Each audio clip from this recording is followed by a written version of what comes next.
Hi guys, it's Dean from Barrow Buddies again. We've got another questions and answers session this week because we've been inundated with messages.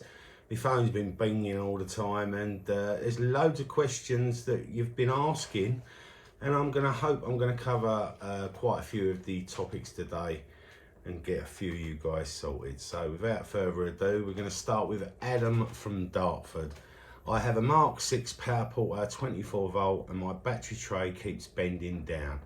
I pull straight up after every use, but by the end of the session it's sagging again. Can you strengthen? Yes, we can, Adam. You're in Dartford, so you're about 40 minutes away, so pop down to us in Braintree and I can weld your bottom of your battery tray to your existing axle arm, and that will strengthen it a hell of a lot. I mean, if it's still weak, we can always put like a right angled bit of steel, weld it coming off your battery tray arm and to the bottom of your battery tray. This would strengthen it. Obviously, we're sand down, spray back up so it looks like its original state. And you'll never have it sag again, mate, because if you leave it, you've come to me at the right time. It's always going to keep bending. It's only going to get worse and worse. It's either going to snap, or you're going to get to a stage where it's just not going to hold your battery and it's just going to keep falling out and ripping out all your battery wires. So bring it down, we'll get it sorted, mate. Hope that helps. Right, we've got Bob from Nottingham. I have a Mark 6 and my wheel is rocking really bad. Can you advise me how to stop this? Well, Bob, have you ever dropped your wheel unit before? Not just recently, I mean, in the past. I mean, doesn't have to be from a great height, even a couple of foot. I mean, it's a heavy wheel unit. What with a battery, it's 20 kilos plus. And if you may have dropped it on the side, the corner part of the motor, the cylinder part on the gearbox, it may have bent your main axle, which if this is the case, prop up the front of your Barrow, get someone to press the button for you, get down on your knees, look at it front on, see if you can see excessive movement in the wheel when it's rotating. This will tell you if the axle, the solid main axle, is buckled inside. I mean, if it is, it's quite a serious and big job. You would have to go to a cart porter, purchase a new stainless steel internal axle. Your wheel would have to all come adrift, and you do need special tools to get some of these bits out, because there's like a split pin in the aluminium cup that has a bolt running through it. If you try and do it yourself, you need the special tool, which is designed like this, to put the weight dead on top of the pin. If you come in at an angle, at a slant, you're going to bend up the end of your pin, you're going to slip off, whack into your aluminium cup, which aluminium is quite soft and it will bend up easy. And if you bend up the lugs, it's going to not locate on the pins that's on the inner cup. I mean, even if you was to get that off, there's an inner cup in there that has two little Allen key bolts which are Loctite threaded, glued in, which can be a bit of a pain to get out and probably will need heating up slightly, just to loosen the glue while you crack the threads. I wouldn't suggest doing it yourself. I'd get it done professionally. I mean, I can do it. It is like an hour and a half job, but it is probably the only way, if you've got a buckled wheel, to sort it out. I mean, you may, if you've only got a slight buckle, look at your motor, the cylinder part, opposite side of the battery tray, because you may be able to tighten that bolt. I mean, your one is the Mark 6, so it's probably got the one bolt on with the spacer. It may have two, because it did switch around at that time. So just check that them spacers are tight. Don't over tighten it, but just so there's no play, no rattle, and it's creating no rot on the motor. I mean, if they're all free, like I say, I'm sorry, you're just going to have to go through the route of getting yourself a new axle, unless you've got a carbuncle in your tyre and it's making it look like that, which is pretty unlikely, but it may be the case. So I hope that helped a little bit, Bob, and I hope you can get it sorted. But if you get stuck, you know where I am, mate. Right, we've got Harry from Brighton. My frame is splitting where I push the handles in. Can this be strengthened? Yes, Harry, it can. Just bring it down to me, mate. We can weld it up, resand it down, smooth it out, spray it back up. Simple as that, and get sorted. It's not going to be a great cost. You'd probably be looking at about £25–30 to do this. And obviously once it's done, it'll all be back to good, all be ready to use again. Hope that helps, mate. Right, we have Sue from Norwich.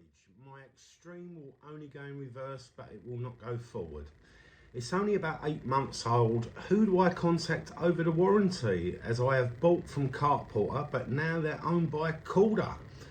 Great questions, Sue, and it's very nice to hear from the female side out there. You're the first one, so hello from me.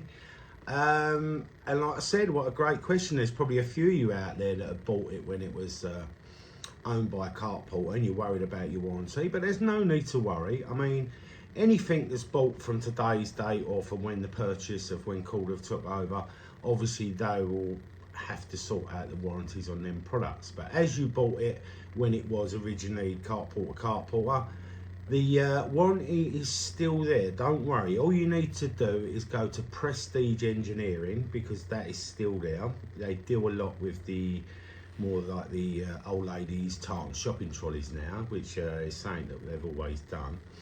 And get in contact with them, Prestige Engineering, and ask for Lewis, and he'll test out your box for you and check the dates on it, because they are all data stamped, and he'll get it swapped over for you. And I mean, if this is what we're talking about, is the little black box. It's located under where you put the battery in. So if you take your battery out, you'll see 2 little Phillips screws. Undo them, and obviously there's a black box that sits underneath.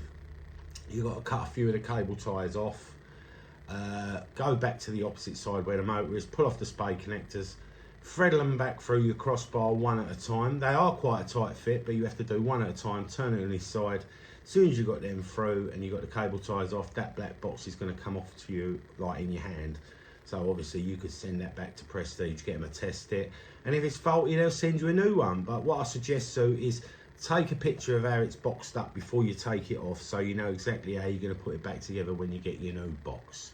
So I hope that's sorted you and everyone else has had that question that's come to me, and we can get you all back out there doing what we do best. Right, we've got David from Oxford. My Mark 7 wheel is clicking. Can I stop this? Well, David, there's a couple of things you need to check. I would check on your motor where you've got your solid main axle running through. You'll see an R-clip which pushes through the main axle, which rotates obviously when you're in drive. It's the opposite side to the battery tray. If that R-clip is not centralised and it's pushed out, it may look very close, but just spin it freely with the motor spinning it and see and make sure that head of that R-clip is not touching the spaces where the bolts are that hold the motor on, because it may be pushed out slightly. You may have knocked it and not even realised, and it may be as it's turning, every time the bolt's there, it's flicking and flicking and making that clicking sound. It may be that, just centralise if it is, just push it. You'll see like a U-bit in the R-clip. Just make sure that's going around the axle so it all looks nice and central and it's running freely. If that's not the case, some of the older ones have like phosphorus bronze bearing in with like a grease nipple that you used to have to pump grease in. Just give all that a greasing if it is a really old one. If they're the new ones, they have like an encased roller bearing on either side, which what you have to do is, if you look at them closely, there's 2 little Allen key grub screws in them bearings. There's 2 on each side. You have to loosen them both sides, still put grease on anything that rotates. It's always best, it stops wear and tear. So grease it up, obviously not too much where you're going to get grease everywhere every time you use it, but undo them 4 little grub screws, power on the unit with them loose for about 30 seconds. This should just level itself and level the bearings, because they do move in their casing slightly, and sometimes if you've had a whack and it's bent over slightly, it's putting a bit of pressure and it can make the bearings creak. So loosen them up, spin it for a bit, nip them back up. Don't tighten them too tight, because sometimes by tightening them too tight, you can have the same effect and they'll click even more. So it's just a nice little tiny nip, on finger tight, just a little tiny nip either side. Then go back to the other side, do that, and sometimes that will take away a lot of the noise around that area. It'll stop the bearings clicking. other than that, it's basically just greasing your parts. Even down to your freewheel cup, you've got that spring. Sometimes that spring rotates and makes like a rattling noise as it's going through. Dab a bit of grease around that spring. It's not going to work. It's going to stop it rusting, and it's going to stop any shaking and movement as it's rotating fast and scraping. So just check all them points, and I'm sure you'll stop it clicking, mate. Right, I've got Chris from Basingstoke. I have an Extreme 24 volt power porter. It's about 3 years old. When I'm fully loaded going up a hill, the LED on the hand control goes from green to yellow, then flickers red. Are my batteries on their way out? I wouldn't necessarily say that, Chris. I mean, it wouldn't hurt to check your batteries. Just get a voltmeter on them and test them. Obviously, they're 12 volts bridged to make 24. If they're coming up with a reading over 12 volts, they should be okay. If you're getting anything, say, like high 11s or lower than that, then replace the side that needs replacing. Other than that, I mean, it's doing what it meant to do, so it's probably not even your batteries. The LED is designed as a traffic light system, so obviously you've got green, which is go, amber is just you're going under a bit of strain, red is you're giving it, you know, some real welly. So if you're going up a really steep hill with, say, 80-90 kilos on, your LEDs are going to change. That's exactly what they're designed to do. I mean, I've had one since the start of it. Mine still does this. It's always done that, because it's just what happens is if you put it under too much strain, and if it was to stay, say, in the red light for, I don't know, a couple of minutes, and instead of them electrics all burning out, it's got like a safety cutout switch in your battery. So if you open up your battery, you can have a look. There's a little black box with a button on.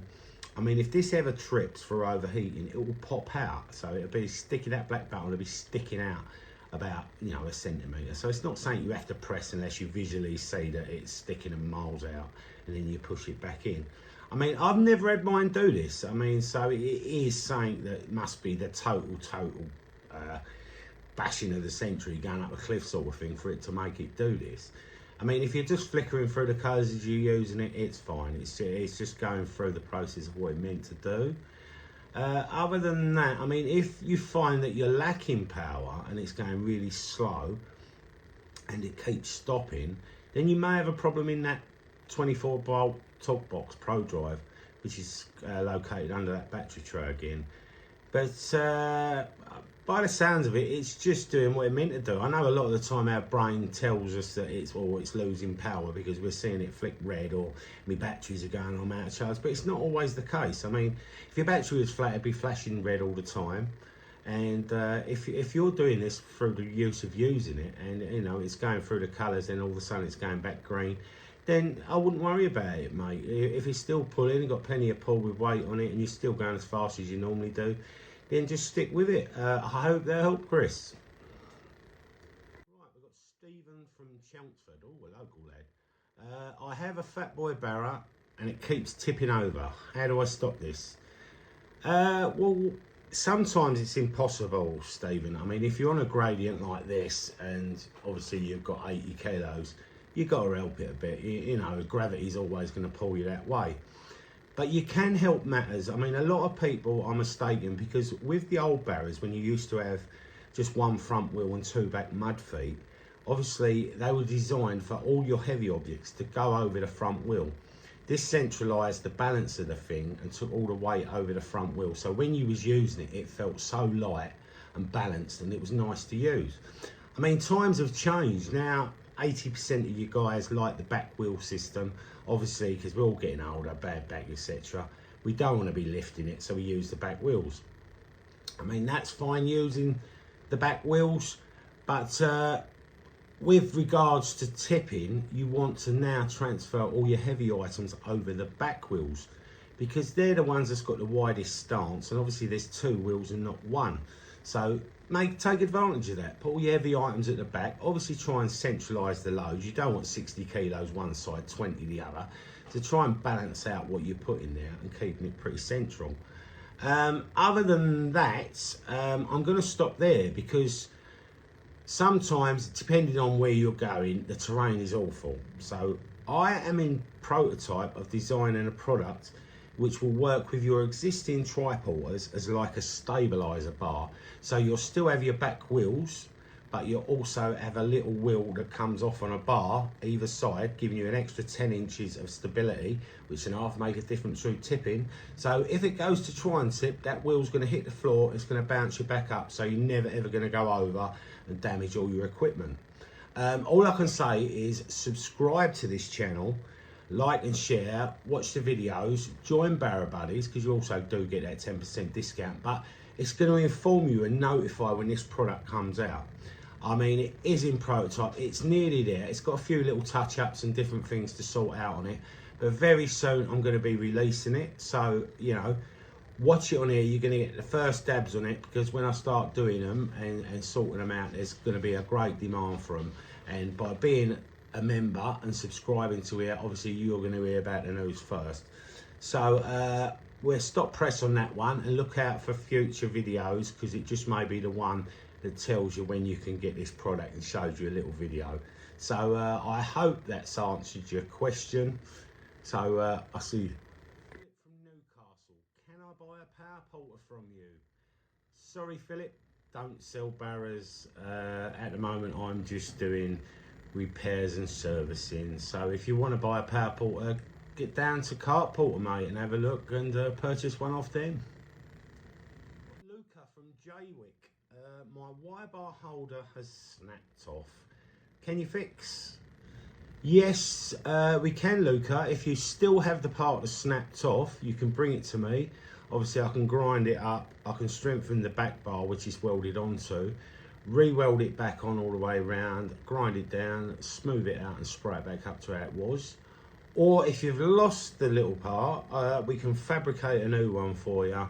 Same again, strengthen up the bar, weld that on for you, however you want it, whether you want the 1 inch one or the 3 inch one with the 2 thumb screws, which is better. Or get that sorted to you, get it all sprayed up and back sorted, mate. So hope that helps, Luca. Right, we've got Daz from Liverpool. Can I use lithium batteries on my Mark 7 power porter?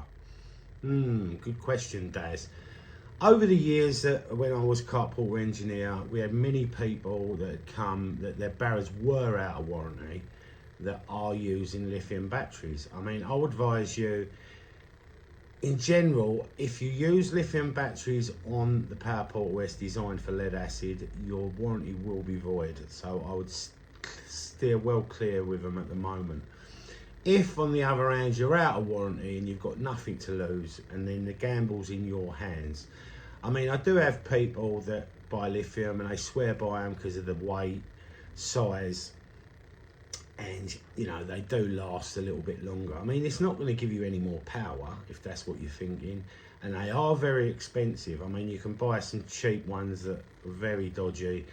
I mean, some people, they go up to like £400 just for the batteries. And I mean, if you want to spend that sort of money just to give yourself, you know, another session before charging it up, then be my guest. I mean, I would advise against it, because none of these parts are tested for lithium batteries, so we don't know if they do any internal damage. I do know people that's used them and they've been fine, but I also know people that's used them and they haven't been so lucky. Like I say, it depends where you're buying them from, what quality you're getting, because there is a lot of crap out there. Not only that, they are highly flammable in the sun, which is another defect, and sometimes in very frosty minus temperatures, they get too cold and they stop working, because power porters are designed to draw a lot of power from the battery when needed, when under great strain, and the lithiums don't like drawing that amount of power at a time. You know, it's one of them, do I, don't I? I mean, it's your Barrow at the end of the day. I mean, if it's out of warranty, you do what you want with it.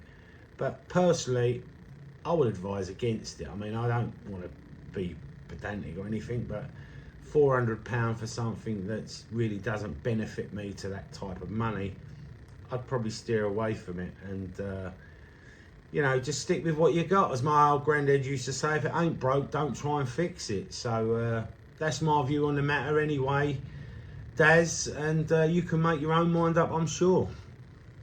Right, we've got Barry from Cardiff. I have a Mark 8 power porter, but I want to change the handles to the big boy pram style, as my mate has a big boy extreme and I love the feel of the pram style handle in my hands. Can this be done with the wiring I have on my Mark 8? It can be, Barry, as long as you're not a giant and you're not about 7 foot tall, because I'm 6'3", and that's probably about the limit that you can adjust it to. I mean, you can higher up the back wheels a little bit and make it more of a ski ramp, but you don't really want to do that because it's at a bit of an angle as it is. So what you'd need to do is purchase the new pram style handle top and hockey sticks what go with it. Take off your whole hand control off your Mark 8 handle. When you pull this apart, at the bottom part, the U plastic bit, you'll find that inside there's a little L bit of plastic and a square serrated bit. You have to do away with the L bit because that's just like a spacer that takes up the gap for the thickness of the steel, and where you're going from like a 7/8 bit of steel to a 1-inch bit of steel, you need to take that spacer out so it opens that U bracket up wider, so that when you fit the handle you can, you know, just put it on and bolt it off. So all you're going to need is that little serrated block in there with the extreme style handle. Bolt that up with the 2 Allen keys, run a couple of cable ties down it, leaving your plug freely so you can plug it in when you're attaching your centre cable. Then what you have to do is disconnect all your centre cable ties, so cut them off, but make sure you don't cut through your main loom, just cut the plastic of the cable tie. Get all them off. I mean, some cases of the older ones, they had embossed carport or embossed plastic green clips that clipped on. These can come off, but be very careful because you can reuse them, but you have to be delicate when you're doing it. So use something sharp. I mean, I used to find the end of a dart works brilliant. Just push in the point, pull it back slightly, very gentle. It'll clip off. Do it the other side, it'll clip off. So it's in 2 parts. So when you put it back on, you just click it and it'll clip back together.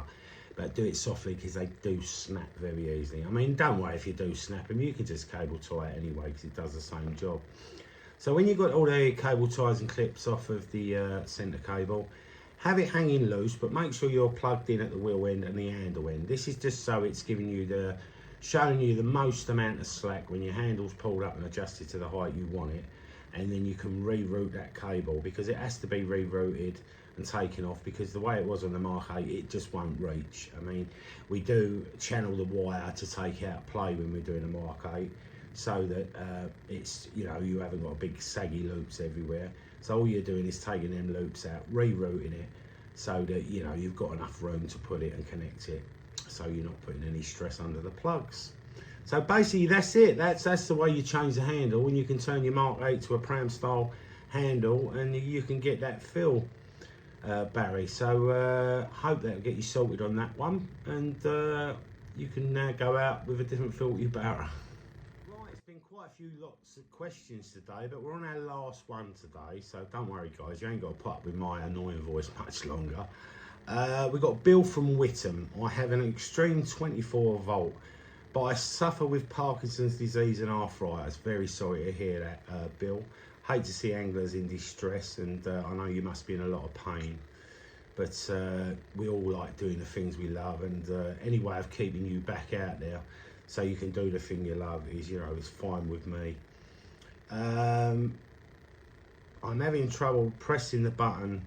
Can it be moved? I actually done one for a gentleman a few years back that had the same sort of problems, and there is another option, but whether it suits you to how your mobility is with your hands, it may do, it may not. So what I suggest you to do, take your hand control off, it's just them 2 Allen key bolts where like your LED is, and then just put it somewhere on the frame that, you know, you find comfortable. I mean, for this gentleman I've done before, on the extreme you have the second handle that you pull up, which is like for a 90-degree turn. I actually put his button on there because he found it a lot easier to press, and you know, it didn't make his hands ache at the end of getting to the swim. But it's down to your own preference of the way your movement is. It may not work for you. I mean, with that one, I had to lift the handle up, obviously, because this would just drop down and it would be loose in your hand.